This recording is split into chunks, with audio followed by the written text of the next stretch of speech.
primer's hit, the powder's lit. It's time to get on target. Welcome to another edition of the Black Powder Podcast.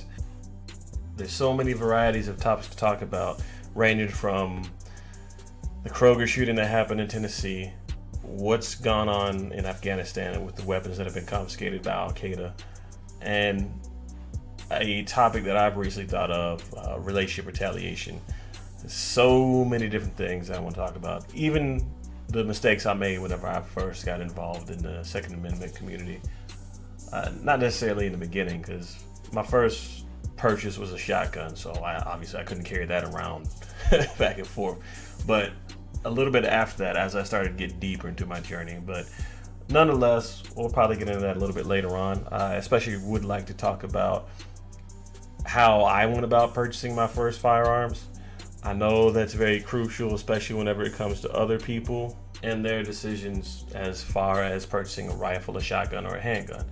It's very crucial that you're comfortable with what you purchase, but as I stated, that'll be a little bit later on down the road. And I do have a couple of guests in the future that I would like to interview on multiple different topics involving the Black society and the Second Amendment right to bear arms community.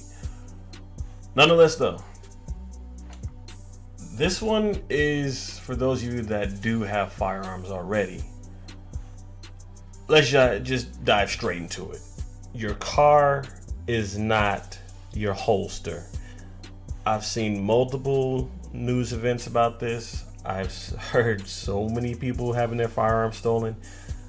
Average person probably just throws their firearm into their car and thinks that nothing is going to happen, and they possibly leave the door unlocked, or they don't really focus on what's going on. They go into a store or they go into a house. Wherever they go, they leave their weapon out in the open, which is basically almost like the Publishers Clearinghouse event where you're giving away something for free. It's not money, but let's just say you got a couple of freedom seeds and a free handgun, rifle, shotgun, whatever. I've actually heard of people going to the range and having someone follow them to like a gas station or an apartment or whatever, and they would leave their weapons in the car, and those people would come back and possibly find the car missing, or they would find all their weapons stripped from robbers who followed them and where they're going. So it's very serious. It's very crucial. If you do have to leave your weapon in the car, I highly recommend locking them down, making it extremely difficult for somebody to take something from you. The numbers don't lie, because as of 2020, the loss of firearms totaled 13,173. That includes burglaries, larceny, and just general loss. Somebody lost their firearm. One thing to consider, that a car and a car loan is not a great holster for any firearm. I don't care what it is. If you have to leave your car, at least consider possibly getting a biometric safe, a trunk safe, even a simple handgun safe. At least give the option to prevent theft. You can go to Harbor Freight, and just like everybody else, you can even go to Amazon.com and order a basic handgun safe. It might not be the best thing in the world, but at least it keeps your firearm from being stolen instantly. Myself, I'm not gonna lie, I purchased mine off of Amazon. It was at least $30, $40. It has all the bells and whistles, but it's not exactly the most premium bells and whistles, but still, nonetheless, I can type in code to get my firearm out. I can use a key to get my firearm out, and there's also I think it's called a key fob that I can wave over the safe, and it will unlock the safe. Pros and cons of utilizing a cheap safe: sometimes it doesn't always open. The key does work, but most recently I tried to use the key and the safe just would not lock back. I don't exactly know what that was about. At first I thought it was the batteries, so I took the batteries out and put the batteries back in. Ultimately I left the safe alone after a while, and if I had to think back on it now that I'm talking about it, I think it was just a method to keep someone from continuing to try and open the safe up, just in case you have somebody trying to steal your firearm. It's a fail-safe system where, like, let's say you have 3 tries to try and put the correct passcode in, or in this case, the correct code. After the 3rd try, it locks out for maybe 5 minutes, 10 minutes, whatever. So in a sense, that's kind of good, but again, it's cheap. I do believe that's what the issue was, but still, I find it weird that it could lock out with the safe open. Don't know about that one. Biometric safes are another option. Those are a little bit more pricey, but nonetheless, they still do the job.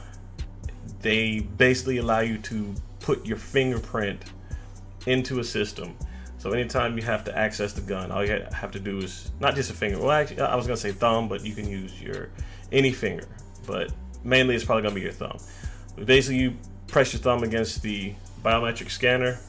It reads and recognizes the user and unlocks the safe. One of the safest, I guess in a sense, one of the safest ones and the simplest ones out there. Those do tend to get a little bit pricey.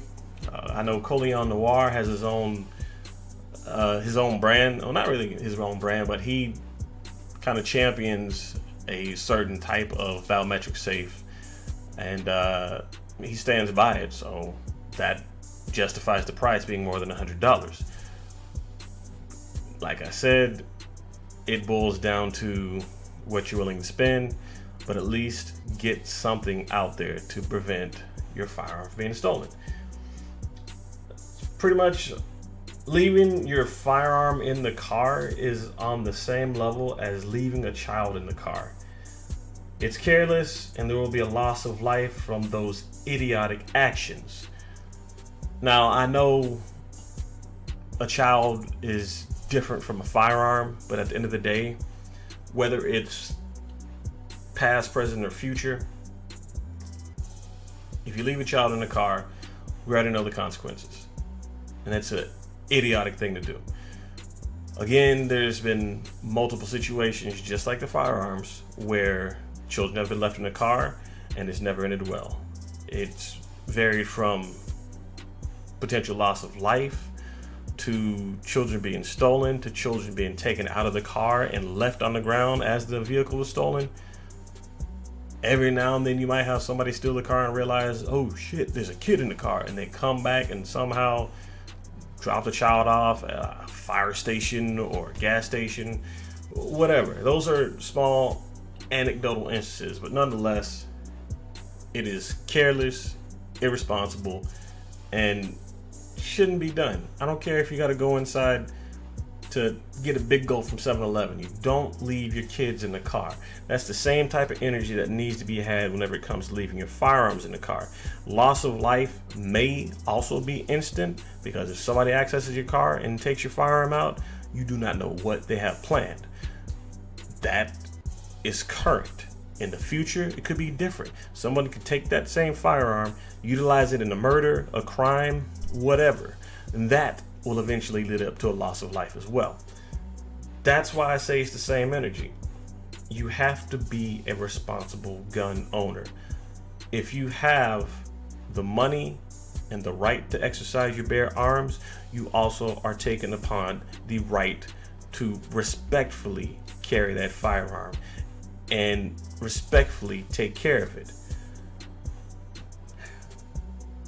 But if you look at the statistics on, I think it was gunviolencearchive.org, as of 2020, this just goes in the topic of deaths. You've had 999 children die from handguns. You've had teens, 4,142 of them die from handguns. And then you have the unintentional handgun deaths, which probably just blankets all of that, equals 2,315.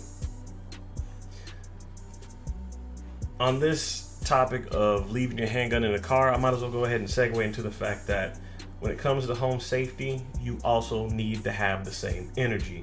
You need to have a safe with a full functioning method to keep everyone out. That goes for people who do not need access to the gun, people who may come across your safe and wonder what's in the safe. I don't give a damn if it's your current girlfriend. It could be your cat. It could be your dog. You can have a damn giraffe in the house. they do not need access to your firearms unless you are both on the same page. You're both willing to agree that this is one of those in case this moments, or you're trying to make sure that your firearms are stored safely away from the family, and if need be, whenever you're walking out and exercising your right to carry, you can go ahead, go into the safe, prep your firearms, prep your EDC, walk out, EDC, everyday carry, walk out into the public as a couple, because you both know what the deal is, because you can both access the safe.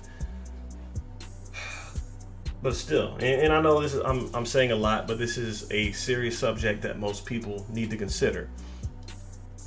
It's great to have your firearms cased off somewhere, but sometimes cloth cases aren't exactly the best way to store something.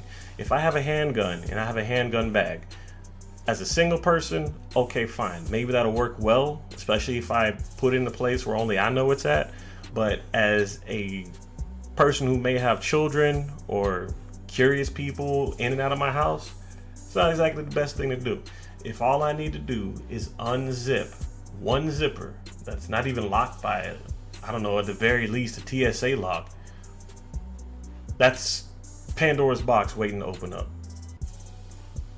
You have to do your due diligence. You have to use common sense. If you don't have common sense, this is something that you don't need to get into. The device needs to lock and it needs to remain locked. The safe that's at my house fits that description. We do know that there's some people out there that just like to look at their collection. I'm not gonna lie, every now and then I like to open the safe up and look in there and just see what's in there and what I might be able to do in the future.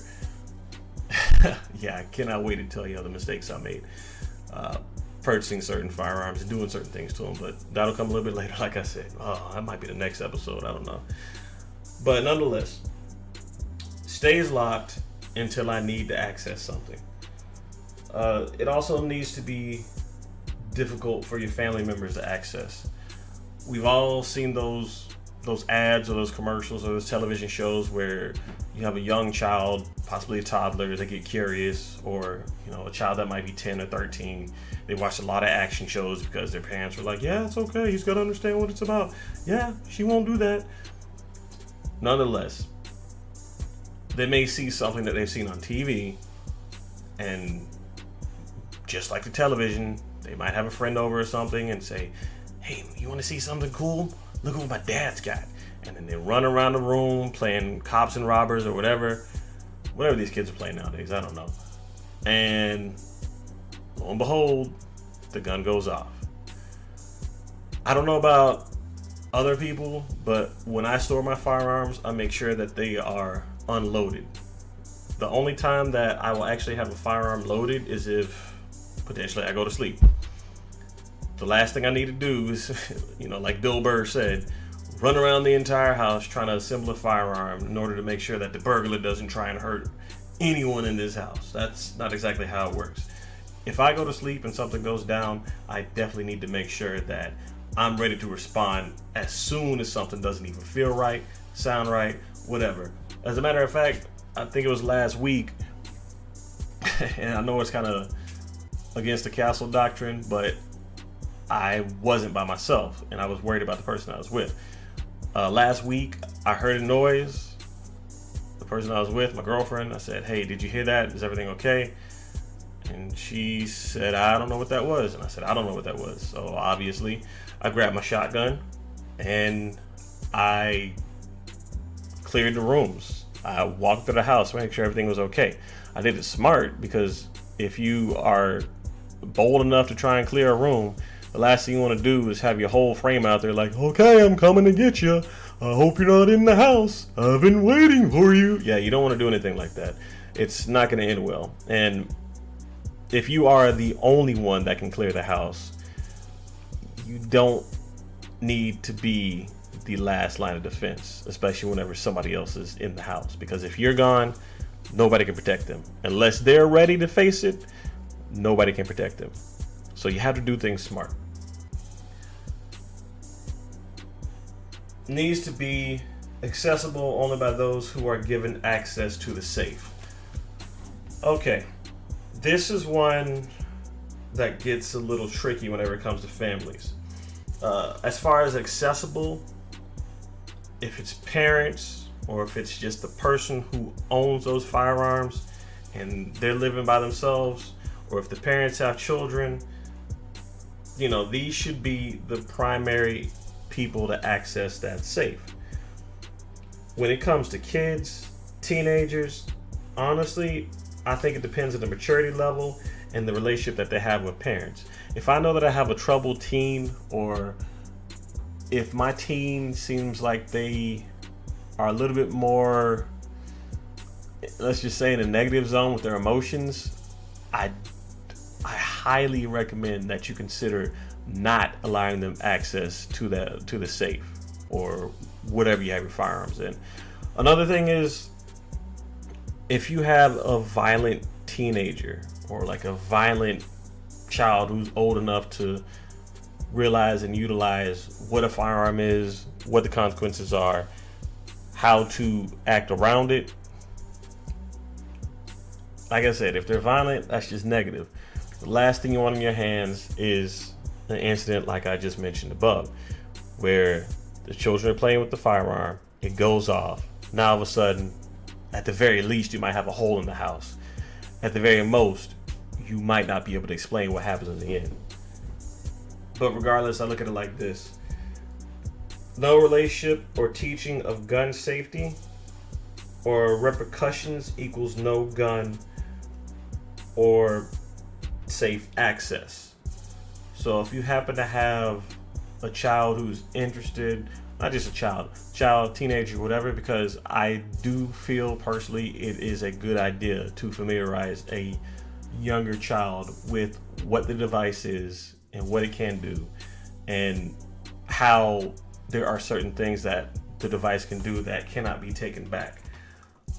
But regardless, if they have an interest in said firearm, but they do not have an interest in learning the intricacies of it, the safety of it, the overall potential for harm, and the overall usage and when to use it, then they just do not need access to it.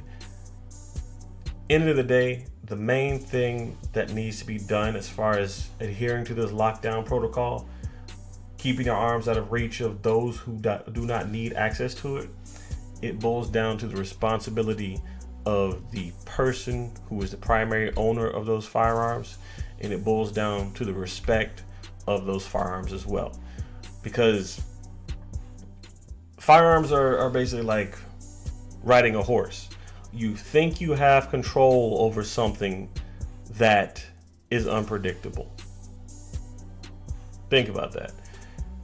People think that, let's say somebody who rides a horse for the first time thinks that they can go ahead, use their heel, knock the horse in the ribs a couple of times in order to get him to go fast. Eventually, you keep messing around with that horse, you're gonna fall flat on your ass. But in this case, we're talking about firearms. If you disrespect firearms, consequences will happen. So make sure that you lock it up, keep it locked down, and keep it away from those who do not need it, be it in your car or in your house. Thanks for tuning in once again. This is the Black Powder Podcast. Special shout out to all my supporters, OGUNGEAR, Straight Shots LLC, so many other people out there, BGOE, Black Gun Owners and Education. Thanks for listening. Thanks for tuning in. And thank you, all my personal fans, family, friends. Thank you very much for tuning in. It doesn't go unnoticed. Keep watching. I plan on staying on target. Until next time. Mag dump.